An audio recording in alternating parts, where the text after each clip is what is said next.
The internet always has a person that it's decided it's going to love or hate.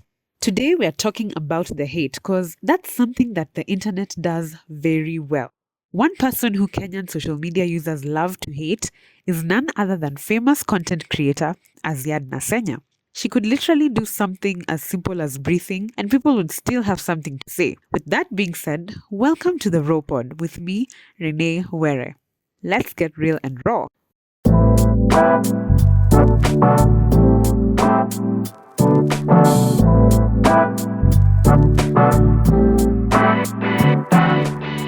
Before we begin, I just want to remind you to follow the Rawpod on Instagram at _Rawpod to get all updates on new episodes and anything concerning the podcast. You can also follow me on Instagram at _Renee_Were, on TikTok at certified_storyteller, and on Twitter at Renee_Were. So let's get into it. Oh, and don't forget to share this episode and leave comments on what you think about this episode. So yes, let's get into it. The year was 2020. Coronavirus had us all locked up in our houses, businesses were shut, and everything sucked. However, this little app by the name of TikTok had everyone in a chokehold. Everyone and their grandmother were on the app, especially the parents. For some reason, they loved that app even more than us. You know, the people these apps actually target. Actually, for me, I never really got into that app until about last year. Yes. I was one of those people. Don't judge people. Umutu. You are a person. They are a person. I was one of the TikTok skeptics.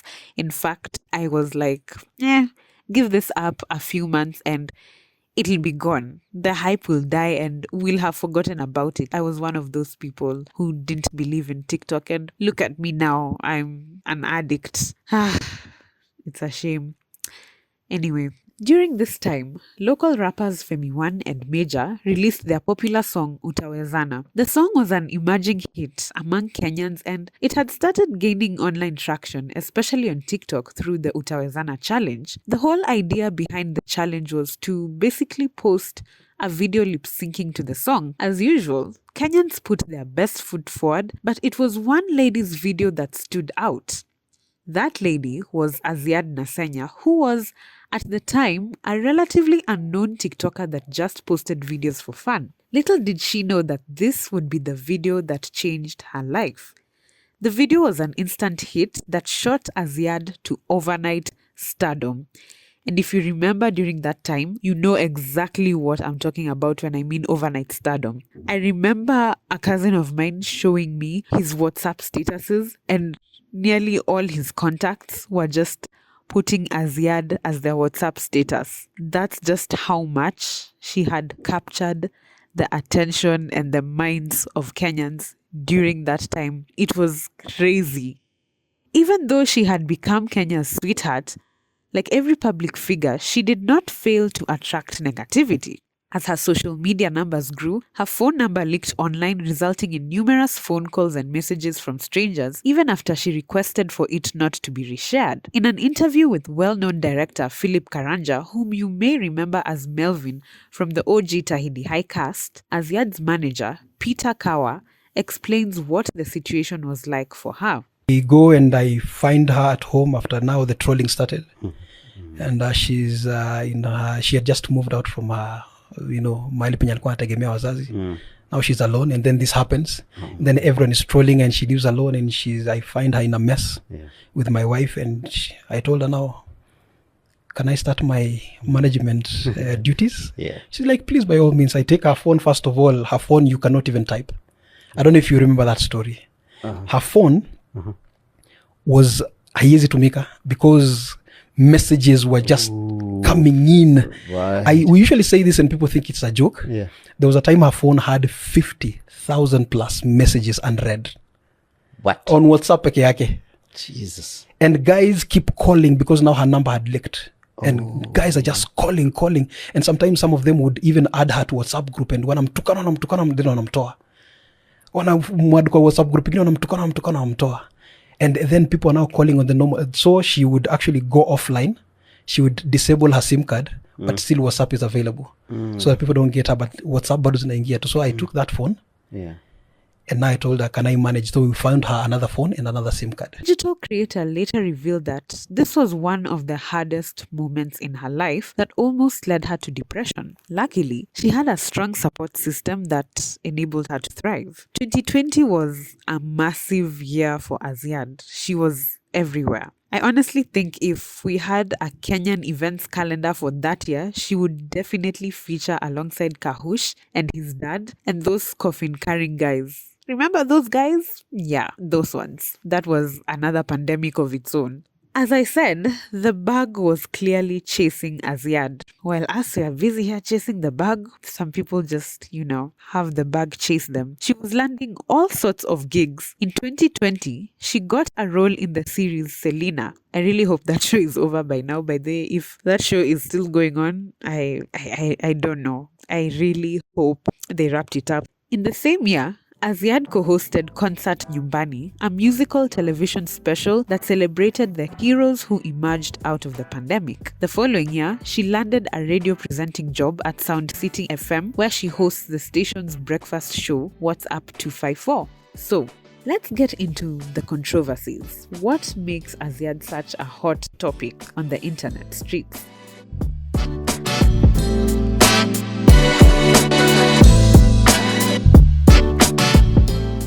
Remember when I said 2020 was Azziad's year? Well, turns out it was also the year that opened her up to a lot of online hate that she still receives to this day. After the Utawezana song reached 5 million views on YouTube in just a month, fans were divided on who exactly was responsible for the song's success. This came up after a Twitter user reached out to Femi One asking if she paid Azziad for promoting her song. However, Femi One responded that there was no need to pay her because she hopped on the Utawezana challenge when the song was already trending. One section of the internet felt that Femi One and Major should have paid Azziad or even at least appreciated her for introducing many people to their song. Others argued it was actually the Utawezana song that made Azziad a star, as the song was already doing very well on different streaming platforms. I think that this was a win-win situation for both parties, because if it weren't for the Utawezana song, Azziad would probably never know her. Okay, actually, we really don't know what would have happened if she never danced to that song. She probably would have gotten famous in any other way. For me, I honestly feel like this girl's fame was just written in the stars. Kind of like Elsa Majimbo. Whether she would have become famous in another way, who knows? We'll probably never know. She probably would have become famous either way, whether or not she danced to this song. For that, we'll never know. That same year, the content creator's rate card went viral, and of course, KOT was very quick to comment. But before we get into the outrage, what exactly was in the rate card? On TikTok, it was 100,000 Kenya shillings for a video and 50k for a live video. Advertisers had to pay 100k and 50k each for an Instagram feed, story, and live respectively. She was charging 100k per post and 50k for a live session on Facebook. On YouTube, 100k, 30k, and 50k for videos, mentions, and placements. For her monthly and weekly packages for brand engagements, she was charging 250,000 for one tweet, one TikTok video, one Insta post, one Insta story, and one Facebook post. And keep in mind that this was when she was just starting, so the price is way up by now in this Ruto's economy. Kenyan Twitter users were not very pleased when this information leaked, and as usual, they did what they do best: outrage. They criticized her for overcharging potential clients. On the other hand, a small portion of netizens praised her for knowing her worth. I agree, because these are the same people who propped her up to fame and are now upset that she has decided to make something out of it. I mean, come on. I bet if she undercharged, they would be the same ones calling her clueless. In response, Azziad said that she has very high social media posts engagement, the equipment she uses is expensive, the cost of electricity is too high, and she puts in a lot of effort in her work, thus the costs. And I agree 100,000%. Content creation is no joke. It's no child's play. If you want to get into it, this is my free advice. You had better invest in it. Yes, you need to start with what you have. By all means, you should start with what you have. But please endeavor to also invest, especially if you want quality. I myself, I am seeing it. I'm starting to see that reality of the importance of investing in your craft. That same year, rumors surfaced that the TikTok star was expecting a child with former gospel musician ringtone. Now, whoever came up with these rumors, honestly, needs their head checked. Because who in their right mind would let ringtone near them, let alone impregnate them? Why? Just why? And all this came about just because people had noticed she had gained weight. There was also a time when Azziad posted a photo of herself without makeup, and it became a whole issue, mainly because she had blemishes on her face. You know, God forbid a woman looks like a normal human being. Oh my God, the horror. Last year, while vacationing in Turkey, one of her followers insinuated that she had visited the country to undergo body enhancement surgery. So people can't just travel for fun again. There always has to be some hidden agendas. Newsflash, people like to see other places and other cultures and how they live. Not everything is an agenda, guys. Earlier this year, the Ministry of Youth Affairs, Sports and Arts under Cabinet Secretary Ababu Namwamba rolled out the Talanta Hela initiative. According to the CS, the initiative was meant to help rebuild and monetize the sports and creative sectors. Namwamba would head the Talanta Hela Council, giving policy direction to the initiative. The council consisted of two committees, one for sports, headed by veteran sports journalist Carol Radul, and the other for creatives, headed by veteran comedian Daniel Ndambuki aka Churchill. You may remember him from the very first episode of the Raw Pod where I said that I do not think that his show is relevant or funny. Make sure you check that out. It was the very first episode. Very interesting. Hautaboeka, I assure you. Among the members of the creative committee were veteran musician Wahu, the president of Single Mothers. I don't know if she still holds that title, you know, given that she herself is married. But anyway, yeah. The president of Single Mothers, Akode, Kate actress, and Azziad herself. When the members of this committee were revealed, netizens were once again outraged because they didn't think Azziad was deserving of the appointment. Then came the rumors that Azziad's appointment was courtesy of CS Namwamba's alleged crush on her. The rumors then evolved into the two being in a relationship after Twitter DCI observed them wearing matching shoes and concluded that there is something going on between them. However, Talanta Hela's implementation has since been suspended by the High Court and all appointments revoked by the CS. You may ask why. So, the whole reason why it was suspended is because somebody by the name of Charles Mugane filed a petition citing that the program did not or had rather violated parts of the constitution. So, the program did not include public participation. I mean, the Kenyan citizens were not included in the formation of this program, so it violated public participation in Article 10 of the Constitution. And not only that, but the Talanta Hela Council duplicates existing bodies. So this person's point was that there's no point having a whole other initiative for sports and, you know, the creative sector when there are so many other bodies that are already doing the work of this one body. For example, the Kenya Film Commission that caters to film, the Music Corporate Society of Kenya, MCSK, that caters to musicians and the Kenya Academy of Sports. So this person felt that the Talanta Hela initiative was duplicating the work of already existing bodies and was therefore unnecessary.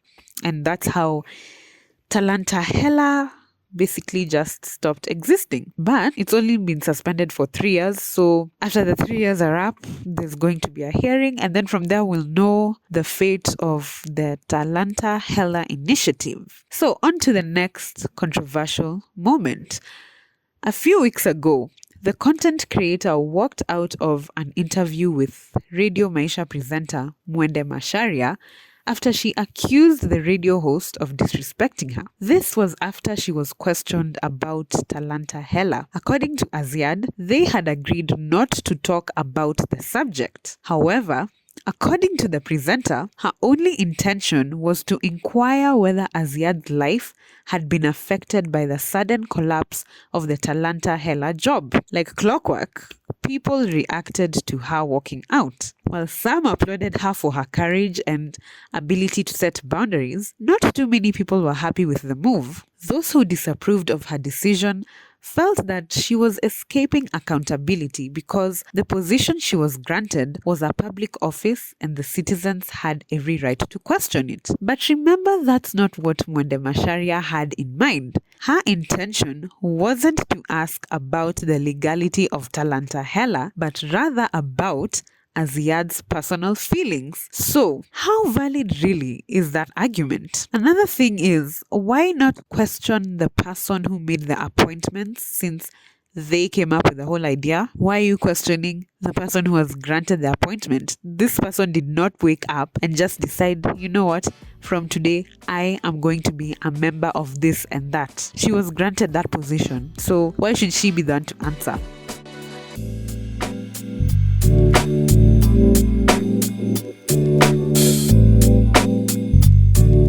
So I have a theory as to why Azziad gets all the hate that she gets. The answer is pretty straightforward. Online misogyny. So, what is that? Online misogyny is when the internet and related technologies are used as tools to target, harm, and express hatred toward women and girls. It can start with sharing sexist attitudes, jokes, and memes that stereotype women, objectification of women, sending unsolicited pictures like dick pics, catfishing, and the like. And it can lead to more serious abuse like stalking, hacking, doxing, revenge porn, and even threatening or inciting rape and murder. This violence that begins online can end in physical attacks. Sometimes it can trickle down to the victim's family and friends as well. So, how common is it? Let's get into the statistics because you know one thing about me, I love a good statistic.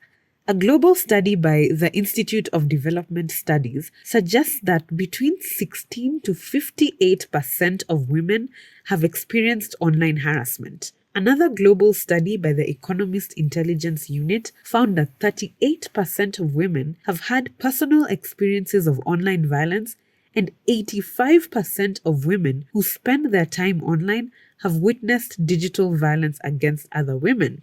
While this issue affects all women and girls, specific groups are at a heightened risk. One of these groups is young women and girls between the ages of 14 to 24. In fact, one study found that 58% of girls and young women have experienced some form of online harassment.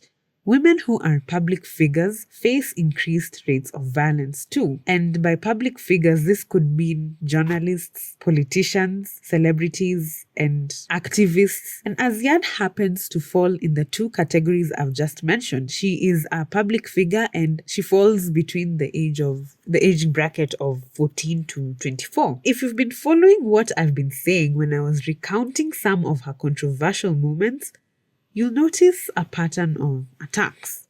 The attacks are mostly carried out by incels. If you don't know what incels are, they basically mean involuntary. The word itself actually stands for involuntary celibate. These are mostly men who have dedicated their entire lives. Their whole personality is just attacking and degrading women. They're mostly found online, but when worst comes to worst, they are also in the real world. But I think the worst thing is that she's not only attacked by men, she's also attacked by her fellow women. Her fellow women join in on the hate bandwagon. And it's really sad because what do you gain as a woman talking down on other women, all in the favor of men who, if the tables were turned and it was your turn on the chopping block, they wouldn't hesitate to chop your head off. In fact, they'd probably do it twice if they could. I really want better for us women, honestly.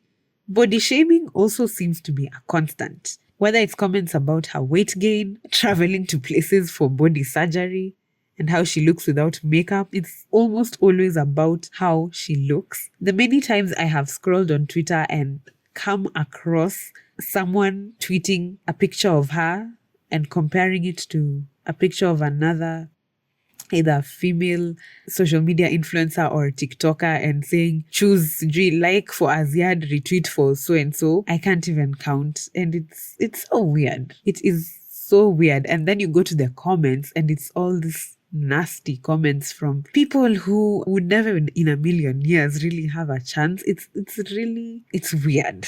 It's weird, it's distasteful, it's just weird. The internet is full of weird people. And then we go to the Talanta Hela saga. The fact that she was attacked for being appointed, yet she did not appoint herself, speaks volumes. Because, let's face it, these positions were granted to these people. I don't think they begged Ababuna Mwamba. I don't think they wrote him love letters to try and win him over so that he can appoint them. They were granted these positions.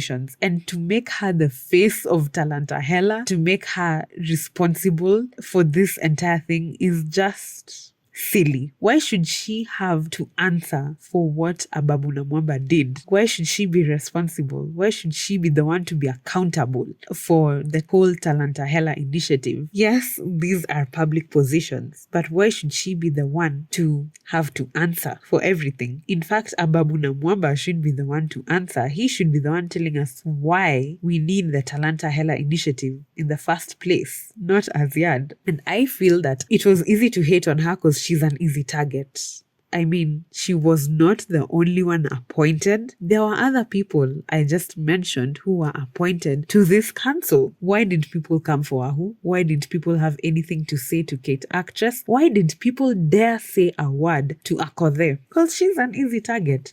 She's the youngest out of all those. And yes, she's female. And if there's anything that this world loves to hate on is a young woman, that's the easiest person to attack. And I feel that's why she was the one who was made to answer for the crimes of everyone else. Then you have people implying that she was only appointed because Ababuna Mwamba wanted her. How do we even know this? Did Ababuna Mwamba tell you this information? Did he confess? Did you read his diary? I would really like to know because people just took this from one tweet and ran with it. I am not disputing the fact that it's a common occurrence for women to be given positions courtesy of the men in higher positions being attracted to them. I'm not disputing that at all. Don't get me wrong. I know this is something that happens. But why is it always the woman's fault again?